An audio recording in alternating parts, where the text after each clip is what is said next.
Let's try the viral Ilocos Empanada here in Davao City on this episode of The Road Trip.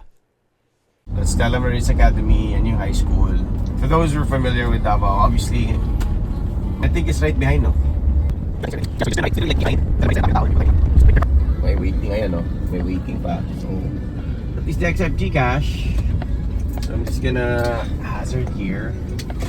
Hindi magalit yung may-ari. Okay lang naman siguro. Hi guys, so we're here now at the Empanada spot, Ilocos Empanada here along Obrero. So we'll still park kasi if I go out, ang init. We've tried other Ilocos Empanadas here in Davao. So far this has been the best that we've tried.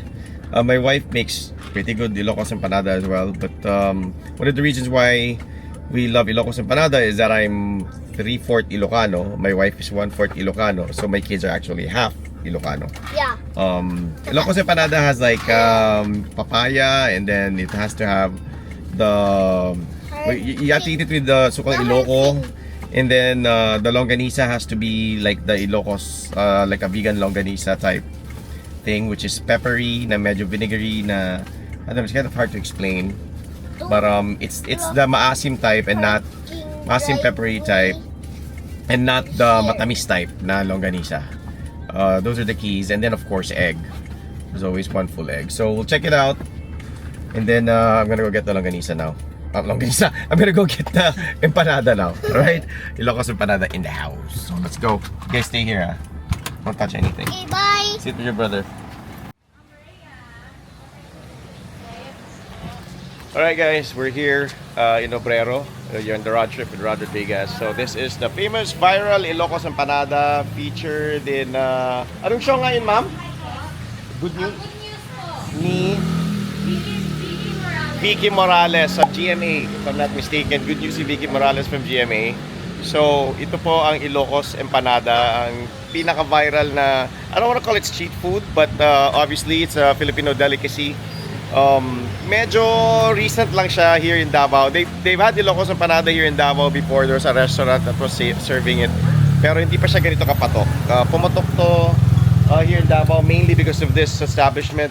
Sila yung isa sa mga nagpasikat dahil masarap talaga. And the name of the place is Ilocandia Authentic Ilocos Empanada. And you can have add-ons with the cheese, 25 pesos lang if you want. I actually haven't had it with cheese. Double special, 130, and double. So I guess those are bigger empanadas. And if you wanna see, pasok ako mama. Okay, so very accommodating pa yung staff. Ang gaganda pa. Ilocos longanisa, egg, papaya, munggo. And of course, you have to have the sukang Iloco. And the best part about the Ilocos Empanada at Ilocandia in Obrero is everything's prepared fresh. Okay, so ayan. They prepare it in front of you. Kung sa Bisaya pa, walay bahaw. Tanan bagong luto, and that's how it should be kasi pag bagong luto yung Ilocos Empanada, it's super crispy. It's part of the experience. Very generous sila sa ingredients. Talagang look at the size. Look at the size of the empanada. Mas malaki pa sa kamay ko. You have to see to believe.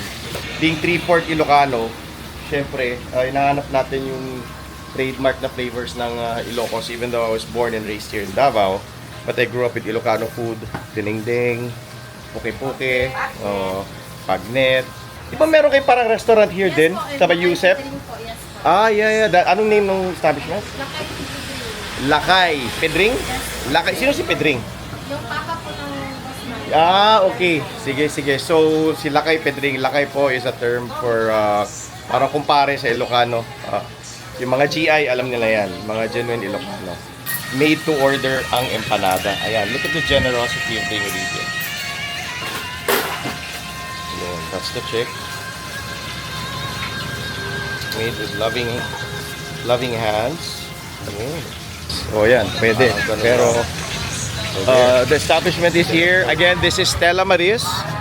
And then this is the back part of Stella. Madaling hanapin. You'll usually see a line here forming around afternoon. And then again, everything's out in the open. They're transparent here with their preparation. Alright guys, we just got home from Ilocandia Empanada in Obrero here in Davao City. So, nandito tayo sa kitchen ng wife ko. And this is where we will give you up close experience of the Ilocos Empanada. For those of you who've had Ilocos Empanada, you know, this is nothing new. You've tried it. It's made of egg, flour, Ilocos longanisa, and then papaya and like beans, parang munggo, right? And they include yung suka. I'm not sure if this is authentic sukang Iloco, but sarap. The two key components for me, pare-pareho lang naman yung egg, yung papaya. It's definitely yung timpla nung shell, nung flour, and the longanisa. So they do have a variety of longanisa offerings, the sweet one, the spicy, and the regular. I always go for the spicy. This is just the regular. Kinain na ni Mrs. yung spicy kasi yun yung paborito namin. 85 pesos per piece. If you slice it in half, yun yung pro tip, you get to share. You can share or save the other half for later. You finish 2 of these, busog ka na sobs ka na.